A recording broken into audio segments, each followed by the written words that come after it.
this. And I think I just viewed it as that submit word. Like, I just cringed every time I heard it, because I'm like, listen, God, your girl ain't gonna submit to nobody.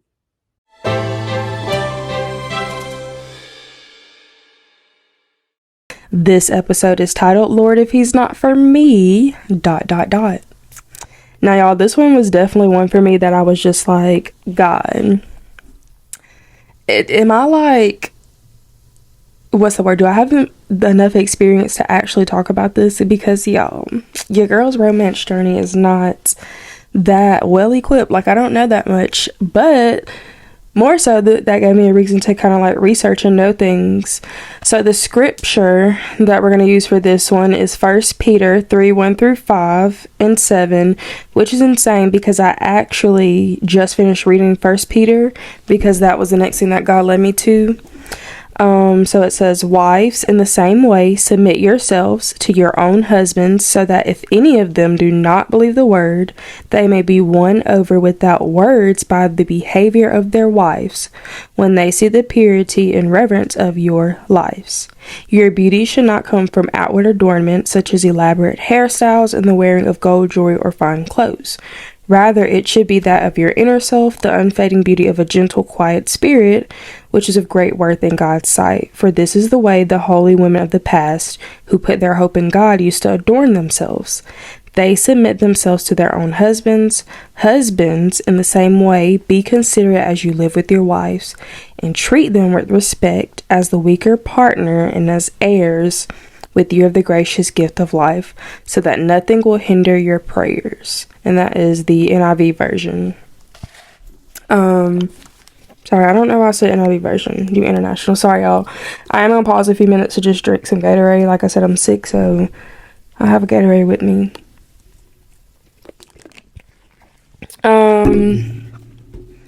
Alright, so this has been something like really deep in me because I've contemplated, like, I feel like I've always wondered, how do you date as a Christian? Because I feel like there's so much more that is different, in the sense that you have a lot more that you have to think about and look for and wonder about. And this is one of those. So, as you know, pretty much all of my episodes, like I previously said, I asked God what I'm going to talk about, and this was it. And I was like, God, I don't know. But I've been curious, so it was good. And I feel like I titled this, Lord, If He's Not For Me, because I always hear this. People always say, do the prayer. If He's not for you, like, God's going to show you. And it's true. Most of the time it is true. Like, God showed me. So that's why I was like, you know what? This is something I can talk about. So here we are. And this is for guys and girls. If you are a guy and you're like, listen, God, I don't know if this is the girl for me, this is for you too. So I've been researching different things on Christian dating, and I was listening to this podcast on Apple. And it was probably like 2 days within of like listening to the podcast, and I was just trying to get a feel of it because I've been trying to do new podcasts. And immediately, this is bad, but I unfollowed them because it was like, all right, red flag number 1, which this is just my opinion, but they were like, they said you aren't ready today as a Christian if you are not ready to marry that person. All right, I was like, all right, cool, maybe that's just me, Mac. Maybe that's what I think. And I like even talked to my mom, and I was like asking her some things about it, which I'll get into later. But I was like, all right, I don't know, because I do see what they're saying, that, all right, if you're going out there as a Christian, you should be ready to marry. Like, I get it, but that's just not how I see it. The way that I was looking at it, I'm just like, how do you know that you're ready to marry that person? Unless God told me, all right, Aspen, he's the one for you, I'm not just going to automatically be like, all right, I'm ready to marry this person. Like, that's just me. And then the second thing they said that maybe literally unfollowed them, like, right that minute, they were like, if your current situation asked about you to your ex, meaning if this person that you're talking to asked your ex about you and they said negative things, then most likely you do not need to be dating. And I was like, hold on. Rewind it. First of all, you shouldn't be asking my ex about me at all. Because what? It doesn't matter what kind of situation y'all are in. If y'all actually dated for years, a year, weeks, whatever, if y'all are just talking, whatever it's called, why are y'all communicating about that? I felt like that was wrong within itself. That's just me. That's my opinion. So I unfollowed it because I just didn't see anything with it. So this made me kind of want to dive into it a little bit more in research. Before I give my opinion on why I thought it just wasn't the right thing, I'm gonna give a little bit about my background. So normally I don't share my business, but I remember starting this podcast, and I've said this before, that if I was gonna do it, I was gonna go all in and be comfortable with what I wanted to tell to help others. So I mean, here I am. So I can literally count on one hand how many people I've been with, and this not like all the way in the physical sense, but like boyfriend status wise, how many people I've been with. And in the serious aspect, literally like one that I claimed as like a boyfriend. And I've discussed it before in my testimony video, because that relationship was a part of why I gained my faith back. It did not end well at all. We did not end on good terms. And before that, I felt like God was definitely changing me. So I know, and this was something that was revealed to me as I started to walk with Christ, that it was because God was changing me to be more like Him. And I definitely do not place the blame on anybody. It was both of us that was changing and needed that change. So we did not need to be in each other's lives. And like I said, God was slowly maturing me and opening my eyes, because things that I went through were very much, I don't think it's what you should go through if someone loves you and you love them. It was a very toxic thing, and we were not meant for each other. Part of my growth was just realizing that hurt people hurt people. And that's one of my favorite things that Joyce Meyer says, and it's true, because when you feel hurt, you don't really know how to, you don't know how to be there for other people because you yourself are hurt. So it's a lot to put into aspect. So I did not know how to love and communicate with this person because I was hurt myself, and vice versa, I'm pretty sure. So like I said, there's no blame. When I started to grow and see that, I saw that there was really no blame for this person. And I just kind of knew that in my heart that I deserved a lot better. A lot better. And I'll kind of tell you why on this. So let me just tell y'all, my parents have been married for 24 years. They've been together even longer than that. They have 3 kids together, and my mom has always said, find someone like your dad, and if you don't, find better. And she's always said, I'm not even sure if it could be better, because that's how my dad is. And I've truly been blessed with having him as the example, because my dad's an amazing person. Like, I've literally always called him my Superman. I am a true daddy's girl. Like, I will tell y'all, even at this age, it's just a feeling, a different feeling with a girl and a dad, and my dad is one of those. I mean, my dad gives and gave us everything we ever wanted, and I think some people could say it's spoiled, but like, I literally just think he wanted to always see the smile on our face because he loved us so much.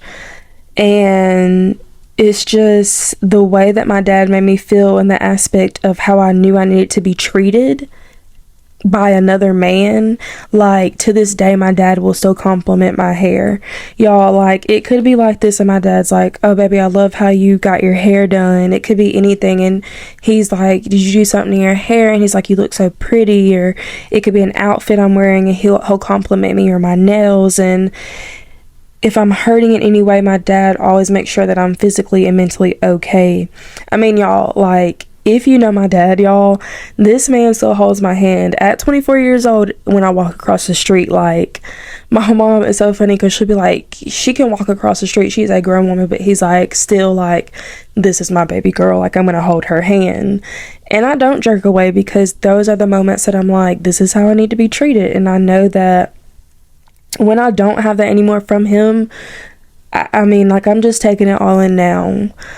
And my dad, like, he always showed his affection. Like, that's what it was. He's the one that showed us how to love. He showed us how a man should treat a woman. And he's truly the man after God's own heart. So seeing that perfect example, not in just my dad, but like people in my family, my uncles as husbands and fathers, I've had amazing examples on both sides that showed me how I should be treated. So being a godly woman, I feel like more so it just amplified, because I was able to say, all right, Aspen, you're a godly woman and you need a godly man. This is how you should be treated. And I feel like even then, and this is what just came to me, that God is my father and Jesus is my brother. In those aspects, they're also saying, all right, we're looking over you. We want the best for you as well. Because in that same aspect, as I see my dad, God also sees me that way as his daughter. So it just makes it even more better when you have that feeling and you have that discernment, when you have that relationship with God, because he's able to tell you those things and you are able to discern if that person is not right for you. There are just certain things you know. So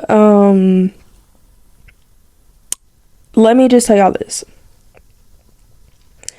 I asked my mom how she knew, because I watched the podcast. So we're back to this. I asked my mom how she knew, and she said, I mean, she automatically knew within like a week. Like, it took a few weeks for her to know, and within like 2 months, my dad knew that he was going to marry her. Like, he asked her, and you know, now 2 girls, grandchildren, a son, a beautiful life. Like, they've built truly off of God. And that's what I want. It's not like I don't even know how to explain this, but I know that that is my purpose, to be with someone who can treat me like that, with respect and honor, and just a man after God's own heart. So let me just jump into this. This is one of my favorite stories, and God revealed this to me. We went on a trip, and I was stumped, y'all, and I was like, God, I know this is what I need to talk about, but what do I add? And Ruth and Boaz came to me. Now, when I first started, I read about Ruth and Boaz, and this is one of my favorite stories to read, and I haven't read it in a while, so I went kind of deeper and researched. So if y'all have ever heard in the Christian world from a woman, they always say, find your Boaz. And let me just tell you a little bit about it. I didn't know what this meant, so like I said, I read into it a while back, and then, like I said, I researched again on it recently, because it's been a minute since I read about the story. But Ruth is a woman. She was married in the beginning. She has a husband and 2 sons, right? So just a background about Ruth. Her sons marry, and then 10 years later, they both die along with the husband. So she doesn't have her sons or her husband. Sorry, y'all. So then it's just Naomi, which is her mother-in-law, and I think one of the sons' wives, and then Ruth. So it's just those 3. The son and wife end up leaving. I think she either like just left them or remarried. I can't remember. So Naomi's like, all right, Ruth, you can go. And she's like, no, I'm not leaving you. Mind you, Ruth had no obligation to Naomi anymore. Her husband's dead. Naomi's son is dead. Why does Ruth need to be there? Naomi's like, no, I'm not leaving you. Ruth said, no, I'm not leaving you. And they go to Israel, which is where Naomi was, and they return because Naomi's telling Ruth about this God. And they're like, all right, we're hearing about this God. Apparently he's there for the Israel people. Let's just go back. So Naomi was a survivor, but she was returning with nothing. So she really didn't want to go back. She didn't want to go back and let people know that she didn't make it. So Ruth goes. she left the gods of Moab. This is one important thing. Her husband and her sons believed in gods, not a god. So with this, she's like, all right, I'm putting my fate into your hands, Naomi. Let's just go. I'm putting my fate into this God that you're talking about. So they went. And I was recently listening to a podcast, and Joyce Myers was like, okay, let's look in this because we've never really heard about it. And she says, did we know if Ruth actually wanted to go with Naomi? Or was she just doing it because that was her heart? And I was like, hold on, because that's a real good question. Like, did Ruth actually want to go with her mother-in-law? Like, did she even like her mother-in-law? Did Naomi like her? Like, she could have just been like, all right, listen, we only got each other. We need to go do something because we're going to die. We don't have any money. We don't have food. Like, what are we going to do? So I'm going to read Ruth 1:16, and it says, but Ruth replied, don't urge me to leave you or to turn back from you. Where you go, I will go, and where you stay, I will stay. Your people will be my people, and your God, my God. So already she's putting everything into Naomi's hands and this God that they know nothing about. So in comes Boaz. They're traveling to Israel, and as they return back home, Naomi works in Boaz's field. Boaz is rich. He has these workers. He has his estate, and he has all this money. So they're working, and Naomi is at home basically in this little hut, I would say, and Ruth is going out late at night picking up the scraps from the field. It is literally like little harvest scraps. So Boaz notices, and he tells his workers, leave extra for her at night because I've noticed she goes to get them. Now, this within itself, I'm like, all right, this man is already, he don't even know her, but already his heart is saying, all right, I see this woman doing this. She's only got this much. She's providing for 2 people for her family. Leave something for her. He could have literally got her killed, could have, made her go away, but he didn't. He provided more. Y'all, green flag number 1, like golden standard. He's already putting this woman first. He don't even know her. He just saw her beauty. So Boaz replied, I've been told all about what you have done for your mother-in-law since the death of your husband, because Ruth finds out that he's leaving, telling them to leave extra scraps, and she's like, all right, but why? He says, may the Lord repay you for what you have done. May you be richly rewarded by the Lord, the God of Israel, under whose wings you have come to take refuge. There's a lot more. This is Ruth 2:11 through 14, but Boaz basically says, come over here, have some bread and dip it in the wine vinegar. When she sat down with the harvesters, he offered her some roasted grain. She ate all she wanted and had some left over. So this is literally building up. He wanted her to have more and then some at a table. He wanted her to sit and feast with him. Now, this has more within itself because back then women weren't as valued. So Boaz is already saying, all right, I want her to sit with me and I want her to enjoy dinner and have a good time. And then it says, I have also acquired Ruth the Moabite, Mahlon's widow, as my wife in order to maintain the name of the dead with his property, so that his name will not disappear from among his family or from his hometown. Today you are witnesses. Y'all, let me just tell you, Boaz just took a widow and made her his wife to carry on the man that she was with that is now dead, to carry on his name. Honey, this man took her in. Literally took her in and was like, all right, I'm marrying you because, just listed everything and was like, now I'm marrying you because I want your husband's name to be carried on. And so then when we get this, basically Boaz carried on the lineage of David, which then gets to Jesus. So if it wasn't for Boaz, it wouldn't have been carried on, because Ruth and Boaz did get blessed with a child. And I'm like, oh my gosh. So they named him Obed, which is the father of Jesse, and then Jesse's the father of David. And I'm like, y'all, because not Boaz just stepped up. So when you think of who you want to be with, get you a Boaz, y'all. Get you a Boaz. So, lesson is, he saw the value of a woman, of who Ruth really was. Yes, he saw her beauty, but he also saw the heart that she had. And I just love this. He saw the courage, the strength, and the poise that she had. And I'm like, listen, Ruth is a boss, y'all. For real. So, just to say all that, I want to tell you right now, yeah.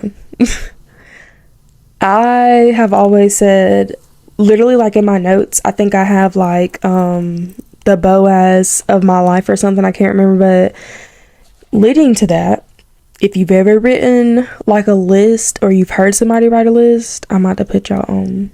I'm gonna give y'all my opinion on it. So dating now as a Christian, I honestly feel like it's a lot more difficult because I don't know, you know why? Because I feel like now there is kind of a lot more of the younger generation that are Christians, but it's hard because with me, like before, I feel like it was easier making the choice of doing certain things. Like now I've like decided of not giving my soul and body to someone else because I saw how it changed like my soul, like intertwining with them. And it's real. When they say like souls connect through physical actions, it's true. Like I know for a fact that that was not me. Soul ties are real. They're really real. And there are some people who can disassociate their heart. And by all means, that's cool. I'm not judging you. If you can do that, hey, praise you, because I could not do that. Like I wasn't able to disconnect my feelings, and I feel like when I actually was able to, my heart just was gone. Like at that point I knew something was wrong because I had no feelings, and it was scary. So everybody looks for something different. There's nothing wrong with that. Everyone wants something different. What you want, you have to make known and pray to God. Like God says, let your prayers be in a way specific. And I'm going to touch deeper with this, I feel like, in another episode, because I've learned more about praying specifically for what you want in a book I just read. So I feel like that'd be a great topic to speak on. But I do pray. And I tried the whole list thing. But for me, it was just like I couldn't ever finish one. Like I would start a new one over and over. Even if I had one on my phone, like I was just like, something's not right. I cannot finish this at all. And I just didn't get the feeling that that's what God wanted me to do, is write and make a list. Now some people this does work for. Like I've watched videos where a girl talked about her husband, like that she's with now, and literally on down the list, like that's who God brought to her, and that's cool. Like I feel like that's great, but for me that just wasn't it. So I feel like the more I went through, God would speak to me about the person that I needed to be with. Like recently, one thing I was like, God, I don't want someone who I have to teach to love. And then God spoke to me and he was like, but I've taught you how to love, and I've taught you how to have a heart like mine. So I need you to go and teach others. And I was like, ooh, okay, God. Like I knew then that God was speaking to me as I'm going. So it's hard. I won't lie to y'all, because, and I'm going to go back kind of, because I remember I said I wanted to speak on this. In 1 Peter 3:1-5, it does say, wives, in the same way, submit yourself to your own husbands. And I remember I used to say, oh, there's no way. There is no way that I'm going to sit and do all this. And I think I just viewed it as that submit word. Like I just cringed every time I heard it, because I'm like, listen, God, your girl ain't gonna submit to nobody. No. But let me just tell y'all, I recently watched something and it was like, but hold on, like y'all heard that part. You heard that part. But look at the husband's part. The husband literally has to take this woman and they have to submit themselves. Not submit, let me just say this. They have to take themselves, and they're basically taking on their wife. So now they're having to look over themselves, their wives, and their kids. And I'm like, ooh, you know what? That's true. Like, in the same way, you should be equal and be considerate of each other and submit to each other and have this mutual respect for one another. And I was like, all right, I kind of get it now. And it was even down to your beauty should not come from outward adornment. And I was like, wait a minute, what? And I looked deeper into it and I studied it, and it was like, yes, you can, dress a certain way and be a certain way, but it shouldn't all be focused on that it should be how your heart is displayed on the outside. And that to me was important.